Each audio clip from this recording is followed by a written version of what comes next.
prince there. Right from my secondary school can be the Zawadi Alpha.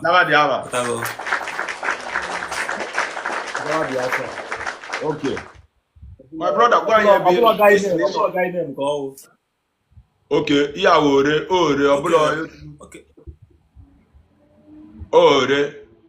okay, Gani Lunan, my brother, Kowale Umuigbo, Ebe, no Gwani Fenemedia, Nyan update, just wolu the floor.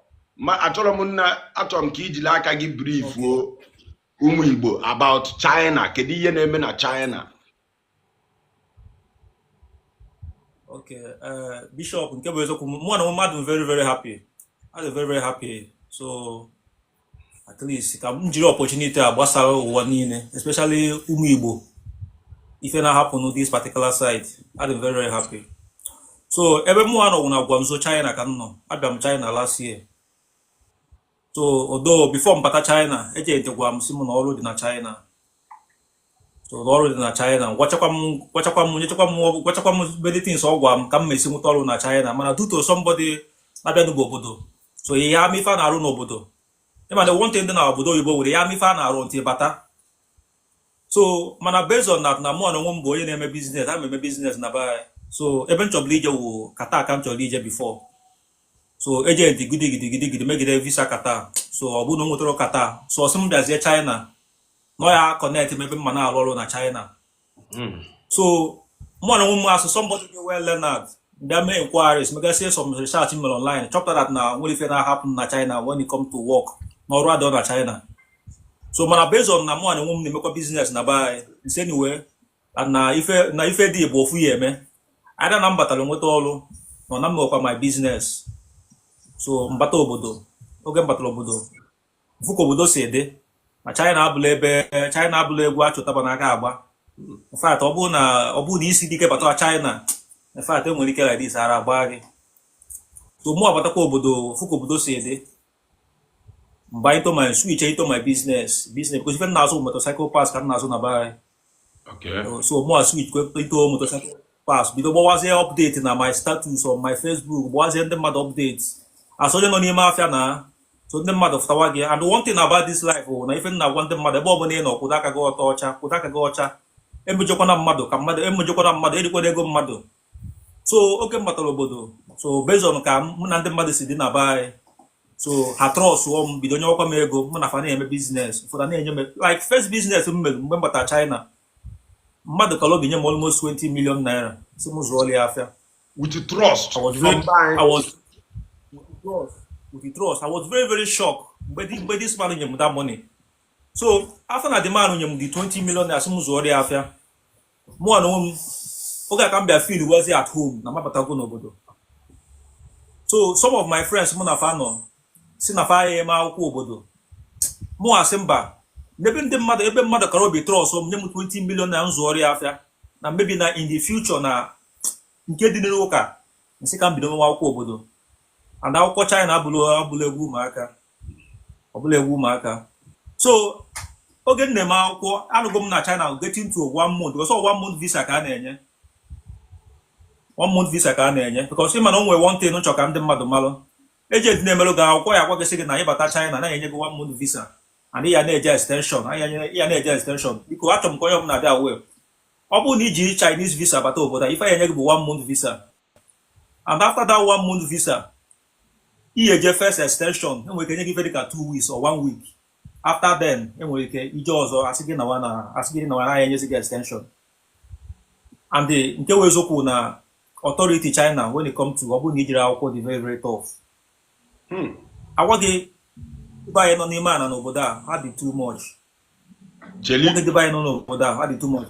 Ndị be anyị nọ n'ime dị too much. Ha dị too much. And one thing about China bụ na ọ bụrụ na ijiri akwụkwọ ịtọrọ atọ n'obodo a. Ọ bụrụ na ijiri akwụkwọ ịtọrọ atọ like anya na-akpachapụ gị akpachapụ. Enwere many places ihe ejenwuje mee business. Enwere many places ihe ejenwuje mee business. Like if ya na-emezi wụ ije bata ihe nwechita freedom imesapụ mee business mesie business ike kọsọ business ka na-eme na ada arụ ọrụ n'obodo. So after the man by chem da 20 million na money I made the business. So more feel is no mma akwụkwọ obodo na ya makwa mma. So bido mwa akwụkwọ. If my Chinese document read no less than 7 to 8 million naira. Nego ba anyị. Those the nego buy nego buy. And that time na akwụkwọ as of last year, ego the rate is very high. Rate is very high. So if somebody in gbasara akwụkwọ with 7 to 8 million naira can spend go n'ife gbasara resident in China. And one thing ndị mmadụ amụrụ na resident in China wụ na na-ekwu ya wụ na resident in China when you spend that money, enye gị 6 months. 6 months a ọgwụ ha ala ọ bụrụ na ị nwere ugwuzie ego ihe eji gbatie da resident. That money spend dị akwụọ. Ọ bụ na 6 months agwụ ha ala. That money ego niile ikwu na double tapụnụ na update nji elidi ye na double tapụnụ. So that money ana n'iyi. So oge na-eme akwụkwọ enwe one man onye be anyị meet in immigration na agwa m no spend go no less than 15 million naira enyere ya akwụkwọ. So njuwazi ya si akeka the things ime ọgwa m sị that na akwụkwọ ya nwugo na akwụkwọ ya nwugo. So o meet is agent si ya no ya akpọlitere ya dị akwụkwọ mere ya visa. Mana onwe one thing ndị be anyị amara wụ that na ọ bụrụ na akwụkwọ gị nwụọ n'obodo a agent si no ya akpọlitere gị akwụkwọ merụ gị akwụkwọ inwelu 10% na enye gị da visa because after everything all government enye gị visa and the details gị dị na system ina ya details for that na you break go the law of the land. Ha nwakọ ego no plus kwa gị spend ya na akwụkwọ ha nwere ike nye gị 2 weeks gị nawa after you spend millions of naira. So when the man bagwagasị m sị m na no spend no less than 15 million naira na ife gbasara akwụkwọ mana still n'aka na akwụkwọ ya akwụkwọ. So after everything man will mecha bịa nwete my Chinese paper. Mana the maintain nji si na mma abatara ka m na gị ka m jiri opụchita gbasara ọrụ uwe ozi ụda na ndị be anyị ọrụ adịrọ n'obodo ahụ China. Ọrụ adịrọ n'obodo ahụ China. Ụmụnne anyị nọ n'obodo a na-ata afọ ka nkụ ha ka awọ aja. Ọrụ adịrọ n'obodo a. Update a na-emekwe my brother, update a na-eme iPhone 16 chain gold na China bịawa na China. Cheka nkọwalụ gị ife a na-eme n'obodo a kịta wụ ọ bụrụ na ị nọ na obodo a esi na aba ya akpọlite ego abịa obodo a. Ife a na-eme obodo a afịa ka a na-azụ ịnọ n'obodo a ị na-agba sampụ na-agba update onye be anyị sie ndelu gị ego ịzụpụtala ya afịa sie ndeli ya back sọsọ ife a ka a na-eme n'obodo a. Chinese law ọ bụrụ na enye gị resident enye gị working card as I'm talking to you kete nwere m working card and that working card must see a GP that working card he assign that you are permitted to work in China. I did a working card so that you are permitted to work in China. But open you say that working card just say Kenya go then the China want to say that you are not speaking Chinese. Can you speak Chinese? They say your family you cannot speak Chinese. They are saying that they cannot give you work. No. And one thing about this particular country that their population is terrible, very terrible. Their population is very terrible. Ọrụ ọbụna onye be anyị arụ 100 naira, onye China nwere ike rụọ 50 naira with a bag. Hey. For one thing. So that means enwere the competition na the market, na the job market. Enwere competition. And enwere bi ya atụ onye China na onye Nigeria when it come to hard work. Ndị a na-arụsi ọrụ ike. Ha dị ike ada agwụfa agwụ. And ọrụ ọbụla fa na-arụ ha na-etinye uche ha na-adị very serious na ọrụ ha na-arụ. So when it come to work ife ọbụla gbasara ọrụ wopụgodi aside. Mana obodo ọbụla nwere ebe ọ jọrọ njọ nwere ebe ọ malụ mma. Ọ bụrụ na iji ezigbo ego eme business ịbata China within 1 year ị abụ ezigbo billionaire. Ijiri ezigbo ego eme business ịbata China because China onwere business ọbụla ịchọ na China ihe afọ. Enwere ife ọbụla ịchọ ka arụọ gị na China ihe afọ. And one good thing about China was that na cost of living n'obodo a dị very cheap. Ụgwọ ụlọ fa dị very cheap. As I'm talking to you, this apartment in Noketa will 1 bedroom and one room and parlor. 1 room and parlor duplex. What they go now ebe a, all the very cheap to compare any other country. Ego ne ka a na-akwụ di ya nwanne, just na-agwa anyị, just And tell us. China will be an only like if this apartment if na na this apartment if na change the money na 1,500 RMB.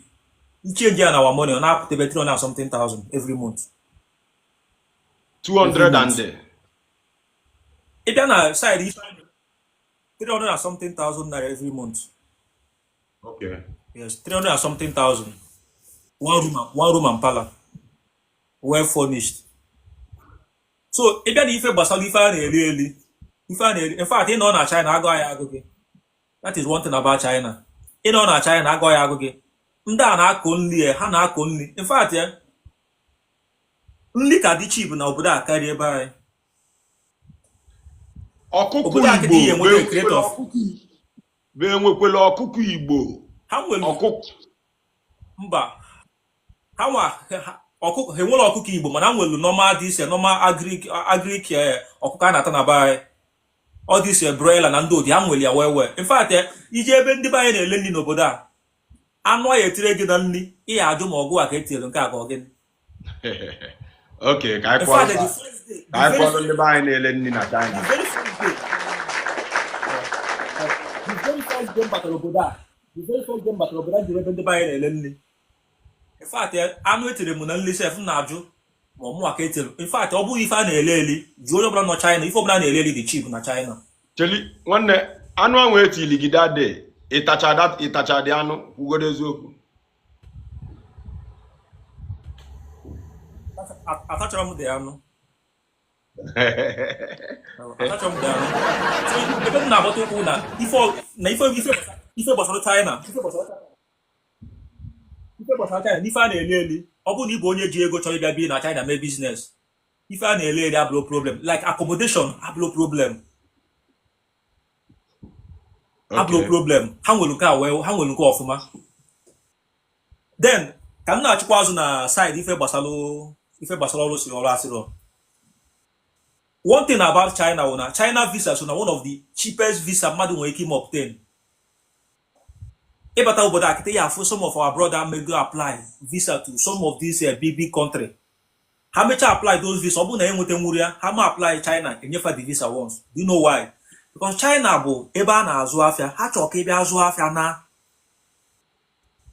they will not deny you visa and they need to deny you visa because I need the azụ afịa na they don't want you to stay here, they want you to come and do business and go. So that's why oji ịbata obodo na population of ndị Igbo ịbata obodo ndị Igbo nọ n'obodo a ndị Awụsa dị eme business ọ ndị Igbo. Population of ndị be anyị ndị Igbo n'obodo a dị so big. A na-enye visa to it for like ha na dash visa dash during their carton fair sef inwe ike iji 100,000 200,000 enye gị visa na be anyị ha na-eme carton fair wụ that ha mepere amepere so onye ọbụla bịa zụọ afịa. Ha mepere so onye ọbụla bịa zụọ afịa. So due to na China bụ so na one of the easiest country a na-enweta visa so ndị be anyị na-abatazi so some bata intention of our block ka bịa mee business intention of bụ na ka bịa rụọ ọrụ n'obodo. Ịmana one thing about obodo oyibo bụ ịnọ obodo oyibo ya ama ife a na-eme n'obodo oyibo ntị bata enwere ike ịnọ na-aba ya na-agwagosi gị na onwere ife a na-eme n'obodo a na onwere ife a na-ahọpụ n'obodo a inwere ike ị na-asị n'onye ya mana ịbatazie ka ya afọ ife a na-alụ.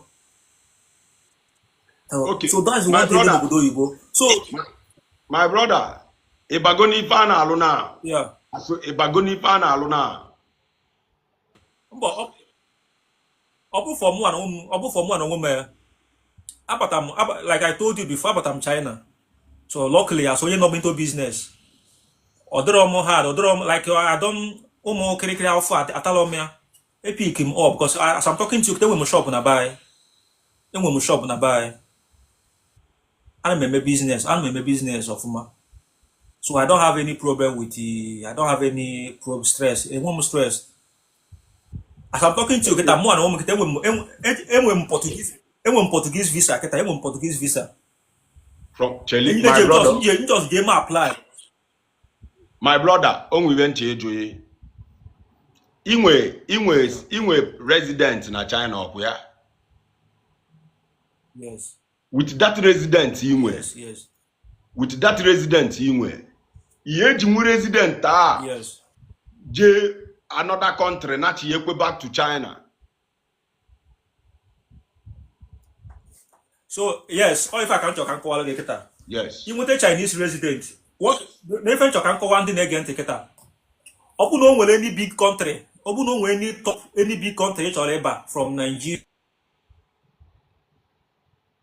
From any country, open no back. Open no access to that country. But China. But China when did they wanted their resident? You wanted their resident. Ma apply that country. I get the visa. Okay. All the easy as ABCD. Okay. Because get my passport get last 2 weeks. Last 2 weeks I decided they apply Portuguese visa. Just 1 week a slow visa. No any stress. No stress. Stress had there. Okay, my brother. I spend them no less than 300 or something. 300 or something thousand can spend the the visa. Or no stress had there. Okay, my brother get now. It is now 6 months or 6 months call 1 year. Cause that resident in our last. Some people should know 1 year, but it's not 6 months. Nyai the accurate information. Yeah. Then Cheli only was on change again. It's now no about 6 to 7 million. Scarpose call 8 million. Okay, 6 to 7. Let's call it like that. 6 to 7 million. Case spending. Onye made that resident. Yes. Onye pata China made that resident. Obuzel no nwele capital o ga-eji push afia. Okwe mana that visa that pali iye na anwu ike nwunali ya n'aka without turn up. Yes. So in ano under pressure ke last go na China. In ano under pressure that guy shi na mama go ya no na akuku shi na mama ya na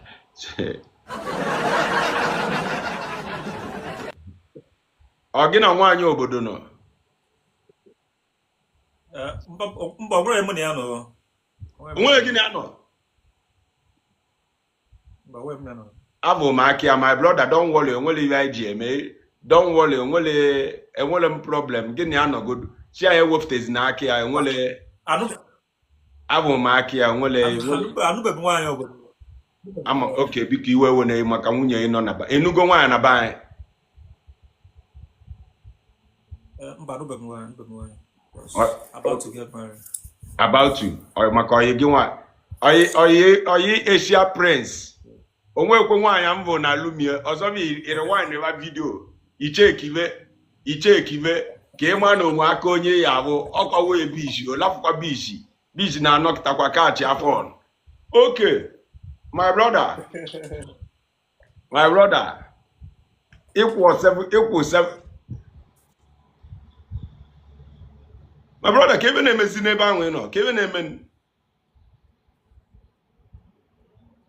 Only for them, if I did man, only for them. My fair man, only for them. My brother. Zoike. Asia. Onye kwụ 7 million now. Onye bata na China now. Because many people na-ege gị ntị lapụkwa 140 na afọ ya. Many people na-ege gị ntị now. Okay, our people now listen to this place. People non FYP now na-ege ntị. Then ihe ntị eju gị bụ na onye bata China now gbatinwo data akwụkwọ now. Ọ gbatigie ọkwụgo ụgwọ na ọnọgo olu ka ọ ya esi n'ọlụ. Enwe pressure meet up before that deadline akwụkwọ anwụọ. And with pressure raise with that money again. It's not 6 months or 6 months call 1 year, my brother. Welcome, Mento, welcome. Or 6 months call 1 year. my gwagoda the actual information because somebody mabulu before mgbe nọ China anala enye akwụkwọ iji now the time nọ China adị enye akwụkwọ iji ihe anyị na-use mgbe ahụ student visa ka anyị na-use ịbata with business or visiting ịgbanwe enye ịmali ihe na-agwa gị so now enwe pressure onye ji resident now mme business turn up before the akwụkwọ anwụọ ya n'aka enwe ndị resident va na-anwụva n'aka na chinko gwazi anyị okwu ka anyị nụ. Okay, maybe they go by the duration of the resident. The first time, the first month Kenyam was 6 months Kenyam na my resident. If you China, I'm going to say that China actually China population of China they need the money they are being equal for more because population of they go too much. Ndo obodo akita obodo ha ji uche esa ndị buy man na farmer law. Ịbata obodo after they spend that money if I enye with 6 months. 6 months ka na-enye with at the moment 6 months ka na-enye. Ọ bụ na-enye gị more than 6 months or lock. Ọ bụ na-enye gị more than 6 months you just kind of just take it as not just lock gị shining. If I na-enye with 6 months ka na-enye enye gị that 6 months first time. Then second one enyekwa gị 6 months again. Then third one enwe ka enezie ngabasị gị anya na onwebe any crime committee n'obodo. You na-emere onwe gị je new business na commit any crime because if niile na ordinary system then enwe ka enyewaze gị 1 year. Okay. Ihe abịa be resident ya so gị 1 year so gị 2 years mba ọ dị mọ ị na-agbata akwụkwọ na-afụ ngabasị gị na onwere crime na committee n'obodo a na-enye gị more time ka ị nọrọ n'obodo. So mana at the moment ife China na-enye at the moment wu 6 months. After that 6 months enyekwa gị that 6 months after that 6 months enwe ka enyewaze gị 1 year. Ụta ka obodo si eme. Okay, my brother. So ịbịa na side nke resident ọ bụrụ na ịbata obodo a kịta ebi n'iji ifere ka 10 million na abata obodo and ị eme business na bai iji ọsọ bata obodo si ka ime resident ka ị gbara ndị eke ọsọ na mana ọ bụrụ na ijicha that money mee resident a ọ bụrụ na o nwere ebe gas a na-achịta azụ when resident a ya anwụ. Hey! Yes. Ọ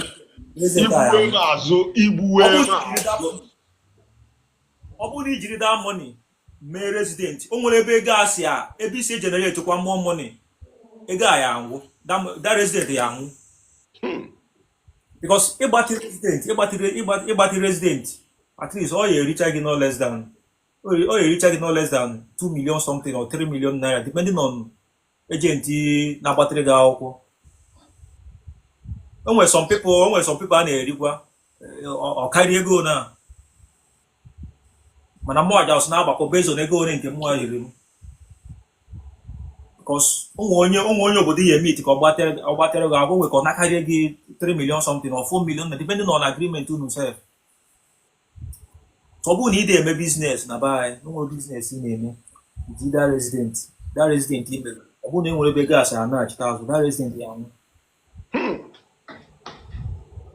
Okay. The best advice m na-enye ọ bụrụ na o nwere business ị na-eme mana ị nọgo n'obodo adị nwetago that resident ife ya akaba ahụ na-apụ shoes ewu iji that resident banye kọntrị ọzọ ebe ya na-arụ ọrụ. Okay. Like more eje m na Japanese embassy na Gwanzo ebe a ka m make some inquiries also nwekwa m my page na Facebook ebe m na-ekwukwa school ife gbasara all this traveling stuff. Blue app na eje m na Japanese blue app. Na blue app. Yes. Okay, sorry, blue app. Eje m na Japanese embassy ka m make some inquiries. Update m menyekwa ndị mmadụ. Inwete Japanese visa from ebe a, their VV na all these tourists na ọdụrọ more than 150,000 naira. Ọkarịa more than 150,000 naira. And ịdị go show na ya enye gị ya akụ adịrị ya. Tiketi from ebe a to Japan ada akarị 500,000 naira. So for you inwete mu visa ba Japan from ebe a just budget area 7 to 800,000 naira inwete go gị na Japan. So advice m na-enye wo gụwa n'oge nọgo obodo jigo the resident nwetegoro the resident inwe opportunity ije obodo ọbụla sọrọ gị ọbụgodo all this Schengen country nwere ike ime apply enye gị visa. In fact, Portuguese nyecha m visa sị m thank you for choosing to come to Portugal. I call it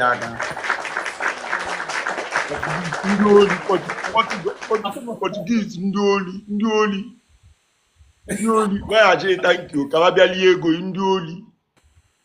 Hey, okay, my brother, kedu advice ị na-enye ndị mmadụ na advice ị na-enye nwa Igbo naanụ bụ na as you are now, welcome everybody, welcome. I'm seeing my special people here. Gent now, advice ị na-enye ndị mmadụ naanụ ọkwa na onye nwe traveling traveling knowledge, onye dị skillful, traveling skills. Yes. Thank you, Mr. Patrick. Thank you. Onye nwe traveling skills. Nya use through Obia Chinko by you have to go. Yes. Obia Chinko. Yeah. Onwete resident na Chinko. Osheba Otawa. Yes. Umu Igbo na anu ya. Ezi obodo ọbụla ọ chọrọ. Una na anu ya. Stress adịrị ya. And there are advice ọzọ na-enyekwa wo. A lot of visa agent na buy already buy ọkankụ. Yes. Ha na already buy ọkankụ. Ọ bụrụ na agent ekweghị gị na ọrụ dị n'obodo a, kaba ahụ jee mee research. Kaba ahụ jee na YouTube, jee na Google, jee mee research. Ife dị na dị online. Mana one thing about ndị buy that na amụrụ m due to the pressure dị na buy, due to ife isi dị na buy. Sometimes I work in those things. It is carried away. You make research. You make research. Yeah, mama, I work in Zoku, mother work in Zoku. Yes. Zoku that Nobuda China. Already don't know.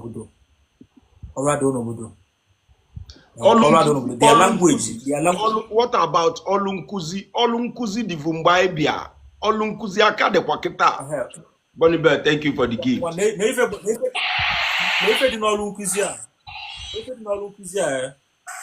A lot of at the moment, a lot of Chinese na talk about their children mutake as English, but so you never for communication. But they want in the no lunkuzi aketa before ikuzi nkuzi no boda aketa. Iya make esi aso Chinese. Iya make esi aso Chinese because all is so Chinese it translate to English because they na akuzi different. Yes. Emi to go a lot of Chinese they accuse you of English. But I say that now, do you know how to speak Chinese? Ha na-akwụ ezigbo ụgwọ. Mote school ebe ya na-akụzi nkụzi n'obodo a. Like education that at the end of every month, ya na-afụ no less than 3 to 4 million naira. Thank you, Bonibel. Okay. When it comes to nkụzi, ha na-akwụ ụgwọ. Okay, ọrụ nkụzi na ga-enye nwu mmadụ na $2,000 because mgbe anwa anyị nọ dị 2,000 ka a na-akwụ 2,000 ego ọbọma. Ọka dị like that. Yes. Ọrụ nkụzi na-akwụ ọ na-akwụ ụgwọ. Like emitigo m some people na-achọkwa gwakwa m sị m na ego na a na-akwụ. Mana ọ based on the language. Okay. Based on the then language. My brother, that language now, enwe ndị maara Chinese language. Ihe emenwu mmadụ advice onye maara Chinese language na be anyị nya gbagote China ọkụzibe ọlụ nkụzi ị ga-emenwu ya mmadụ advice because that all dịkwa in demand but ihe anyị ejila alụ nwunye mgbe anyị na-alụ ya with student v anyị ji student v mgbe a mana anyị na-agba ọsọ because ọ dịlọ legal nji student v na-alụ dị ọlụ so anyị na parents bụ ihe na-akpa parents akpacha with parents ị na-akụzi mana onwe ka echi bọs o ekechi bọs eke nweta gị ọ na-ebune gị ebune kedu now ihe nyenwu mmadụ advice onye maara because enwere a lot of people maara Chinese by enwere some people go Chinese language a na-emechi na some of them na-agacha the school ị ga-eme somebody medicine advice then with that festival ikwu mgbe eji esi na China na-emepe na visa hapụ empe my brother even ji ajụkwa gị ihe abụ onwekwa assistance enidi mma akpọkwa ya